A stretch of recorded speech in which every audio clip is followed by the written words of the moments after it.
Shalom, everyone. This is Rabbi Dan coming to you again. This week, we have a special Parsha class from David Abramson. It is also, as you can see, a Purple Week. This month is Purple Month as we make awareness of Alzheimer's and also elder abuse.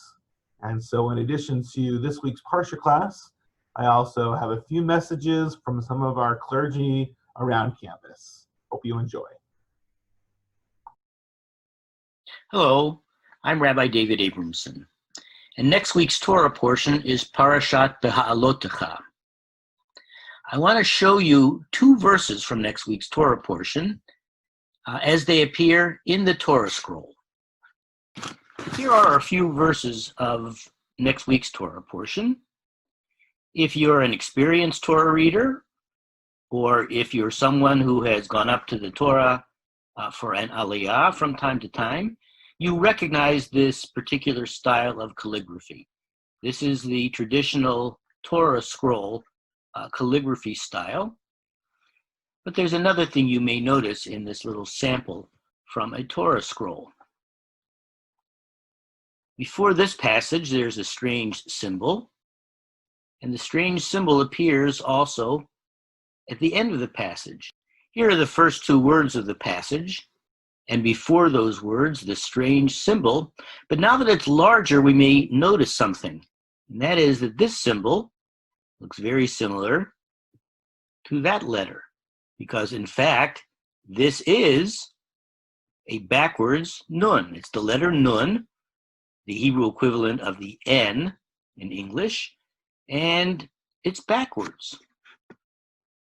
So we have a backwards nun before the passage and a backwards nun after the passage. And what in the world are they doing there? One explanation is that the symbols are there to separate this short passage from what came before it and from what comes after it. Another explanation from the Talmud tells us that this short passage is in fact a separate book of the Torah. Traditionally, one of the other names of the Torah is the 5 books of Moses, because the Torah does consist of 5 books: Genesis, Exodus, Leviticus, Numbers, and Deuteronomy. But according to one tradition recorded in the Talmud, there are in fact 7 books in the Torah, and the book of Numbers in fact comprises 3 books. This is the second of these 3 books. What precedes it before the backwards nun is one book. What follows it after the backwards nun is another book. By the way, as far as mainstream Judaism is concerned, the Torah does consist of 5 books and not 7 books. And yet this tradition does exist in Talmudic literature, suggesting that there's something significant about these 2 verses, so much so that, at least according to this one opinion in the Talmud, these 2 verses comprise an entire book of the Torah. Well, I'm showing you now what these 2 verses look like with the vowels and the cantillation marks. Let me chant these 2 verses for you, and they may sound even more familiar. Vayehi bin soa ha'aron, vayomer Moshe, kuma Adonai, v'yafutzu oyevecha, v'yanusu misanecha mipanecha, uvnucho yohomar, shuva Adonai, rivavot alfei Yisrael. Well, the words may begin to sound a little familiar to you, especially if you're used to hearing these words chanted during the Torah reading. But now I'm going to show you another version of these 2 verses, and they may become even more familiar to you. Vayehi bin soa ha'aron, vayomer Moshe, kuma Adonai, v'yafutzu oyevecha, v'yanusu misanecha mipanecha, Ah, now it's sounding more familiar to you. If you recognize these words now to that tune, you recognize these words from the Torah service. When the ark is opened, these are the words that we sing. We're about to take the Torah from the ark on any Torah reading occasion, on a Shabbat morning, or a Shabbat afternoon, or a Monday or Thursday morning, or a major holiday, or some minor holidays. You see, we read from the Torah not only on Shabbat mornings, but other occasions as well. And when we're about to take the Torah from the ark, to begin the ritual reading of the Torah on whatever Torah reading occasion it is, we chant these words from next week's Torah portion. But what about Numbers 10:36, the second verse? Well, in most of the synagogues that I've been in over the years, we don't hear that whole verse chanted. What we sometimes hear is, Uvnucho Yomar. And then the rest of that page is done silently until the end, when we sing, Eitz Chaim Hi, Lamachazikim Ba, etc. So where does Numbers 10:36 find its place in our prayers? In the service for returning the Torah to the ark. And so when we're about to take the Torah from the ark, we sing the words, which in English mean, as the ark was carried forward, Moses would say, Adonai, rise up and scatter your foes so that your enemies flee your presence. And when we put the Torah back in the ark, after the Torah reading is concluded, we say these words from the second verse. Whenever the ark was set down, he would say, again, this is Moses speaking, Moses would say, return Adonai to the tens of thousands of Israel. So these are very important verses. Again, the bracketing, the backwards nuns in the Torah scroll suggest that either these two verses were important enough, perhaps at one time, to be considered a separate book of the Bible. So these are very important biblical verses, and they found their place into our prayer book, in this case, significantly. At the beginning of the service with which we take the Torah from the ark, and toward the end of the service with which we return the Torah to the ark. I want to spend a little bit of time exploring one of these verses, perhaps to come to some understanding of why it is that the rabbis found these verses so important that they put them not only in our prayers, but so centrally located in our prayers at the beginning and the end of the Torah service. You'll recall that in the first verse, Moses says to God, Kuma Adonai, Adonai, rise up, v'yafutzu oivecha, and scatter your foes, v'yanusu misanecha mipanecha, so that your enemies flee your presence. Think about the beginning of that verse. When Moses says to God, Kuma Adonai, God, get up. Does that strike you as a little bit chutzpahdik? Or maybe more than a little bit chutzpahdik? Who is Moses to tell God to get up?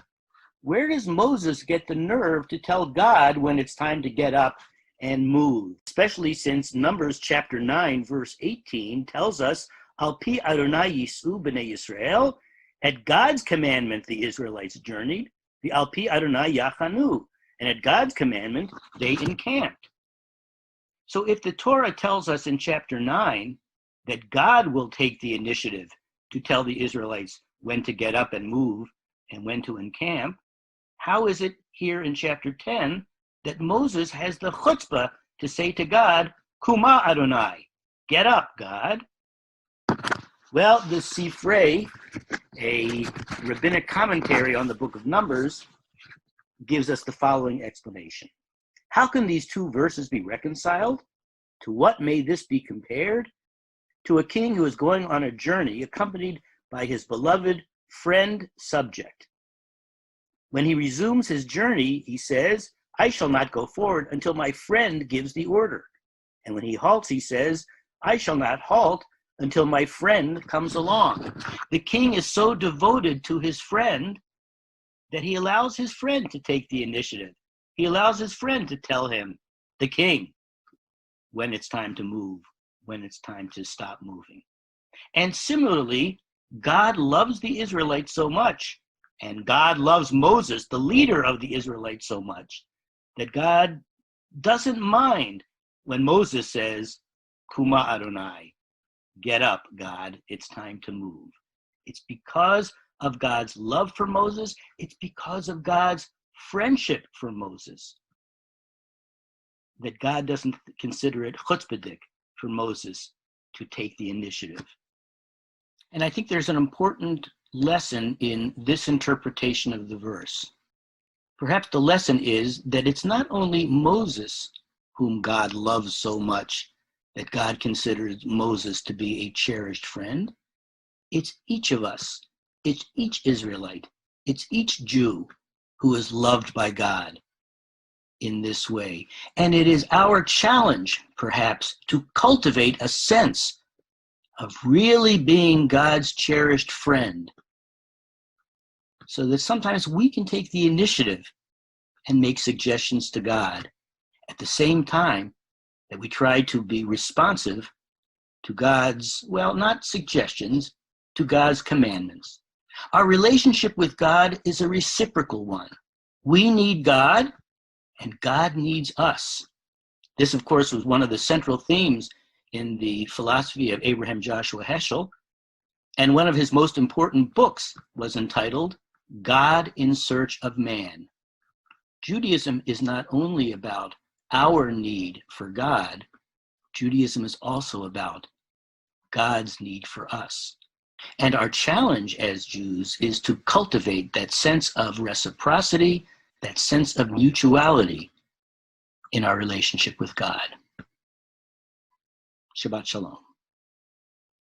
Thank you very much, Rabbi Abramson. As I mentioned, we will now hear from a few chaplains and clergy on our campus. First, it gives me great pleasure to introduce Rabbi Jim Michaels. Rabbi Michaels is my predecessor, but so much more. He is a chaplain's chaplain, a rabbi's rabbi, and continues to teach our clinical pastoral education students on our campus. Rabbi Michaels. I've been involved with Elder Safe since its inception on the Charles E. Smith Life Communities campus at least 10 years ago. And we've done wonderful work raising the consciousness of our residents and of our community about the issue of elder abuse. And even though I'm retired now, I still want to continue doing work in this area. When we return to a semblance of normalcy, we may be out of the issues that are affecting us now, but I know that the issue of elder abuse will still be with us. So we have to keep our minds on it, keep our focus on it, and make sure that we raise people's awareness so that we can eventually bring an end to this terrible problem. I wish best of luck to Elder Safe and all the people who are doing good work to help people who are victims of elder abuse.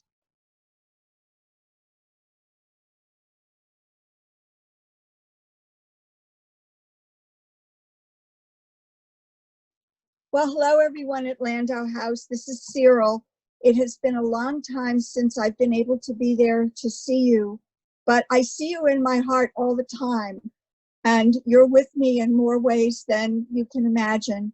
So I'm wearing purple to support the idea of all of elders should be cared for with love and listening. And so I just want to let you know I miss you. My heart is with you. I hope we see each other again in person soon. And I just want to send Landau House and all the residents of the Charles E. Smith Life Communities senior buildings my love and good wishes. And here's my cat. What's your cat's name? This is Smokey. He likes to jump on my desk when I'm working. That's very nice. He looks so huge in the camera. I know. Thank you, Cyril. Are you all set? You. Okay, sure. Thank you, Rabbi. Okay. Take care. Okay. Hi, this is Rabbi Roth, and I want to say hello and to let you know not only how much we miss you, but how much we appreciate you. You are doing the hard work. And I'm wearing purple. And if you know, purple is the color of royalty. And that is what you are for us today. You are royalty. And we, rabbis and pastors and all chaplains out here, we're at home. We're praying. We're praying as hard as we can. And we're thinking about you because we really miss you. And I think about it all the time, how much my life is lacking because I cannot come in to see you, to hug you, hold your hand, and to sing with you. I miss that so much. But we are praying, and we're praying for the day that we can do that again and be there with you and hug you and thank you and sing with you and be together again. In the meantime, just know that our spirit is with you day and night. We love you. Miss you so much.